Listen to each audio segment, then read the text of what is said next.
उन्होंने सोनम से कहा कि वे राजा को मार नहीं पाएंगे।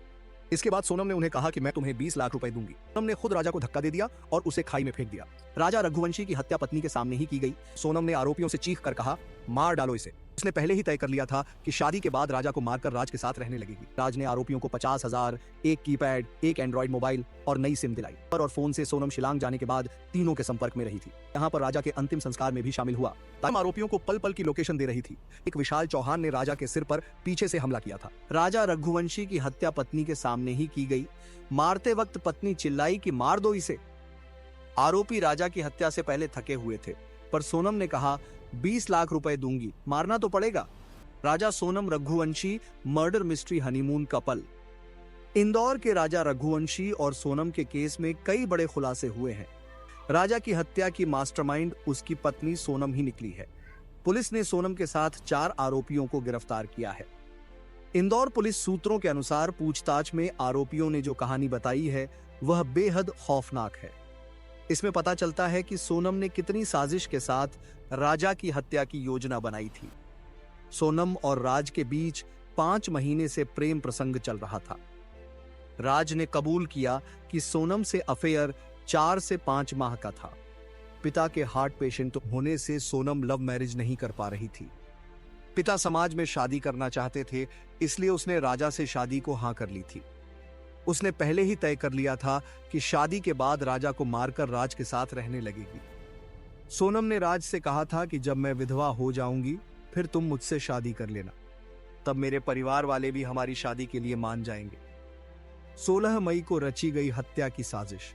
इसके बाद राजा और सोनम की 11 मई को शादी हुई। दोनों के परिवार बहुत खुश थे।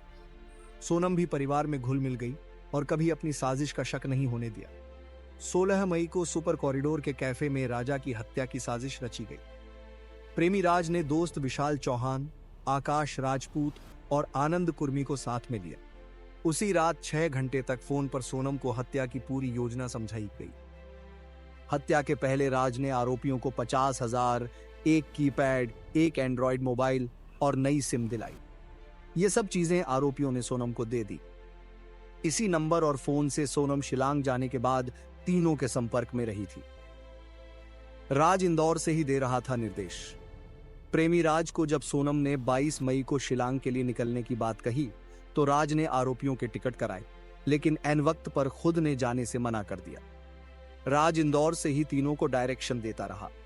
वह यहां पर राजा के अंतिम संस्कार में भी शामिल हुआ ताकि किसी को कोई शक न हो।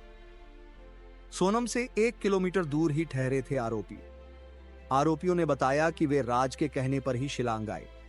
राजा को जिस डाव छोटी कुल्हादी से मारा वह ऑनलाइन गुवाहाटी से खरीदा था।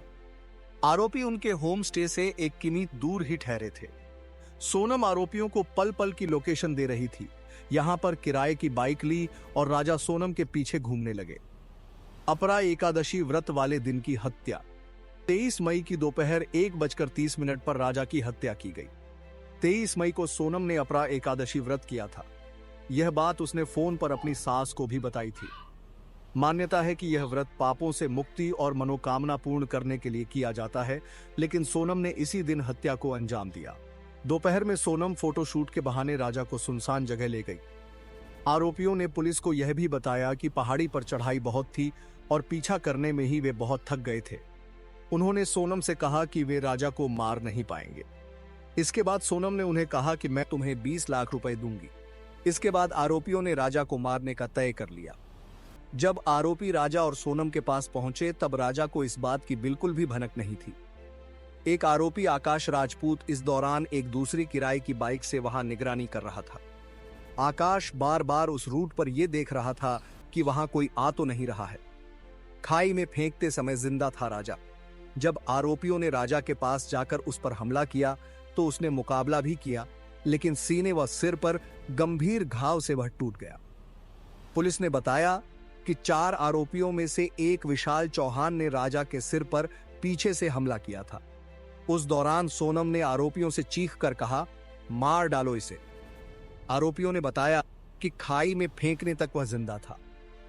खाई में फेंकने के लिए आरोपी राजा को उठा नहीं तो पा रहे थे तो सोनम ने खुद राजा को धक्का दे दिया और उसे खाई में फेंक दिया।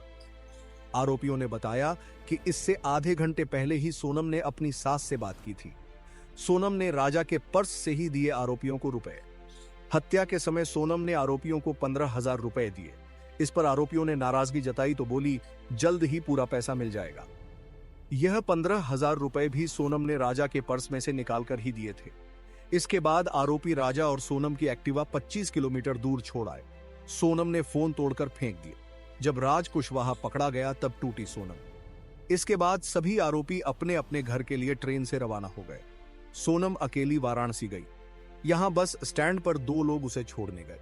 वाराणसी के बाद वह कहां कहां गई इसकी जानकारी अभी पुलिस निकाल रही है। इस दौरान सोनम पूरे केस में नजर रखती रही। जब पुलिस ने राज कुशवाहा और सभी आरोपियों को पकड़ा तो वह टूट गई और बस से अकेली गाजीपुर पहुंची। यहां पर एक ढाबे वाले से फोन लेकर उसने घर पर बात की। इसके बाद पुलिस पहुंची और सोनम को पकड़ा गया। क्या बोले अधिकारी?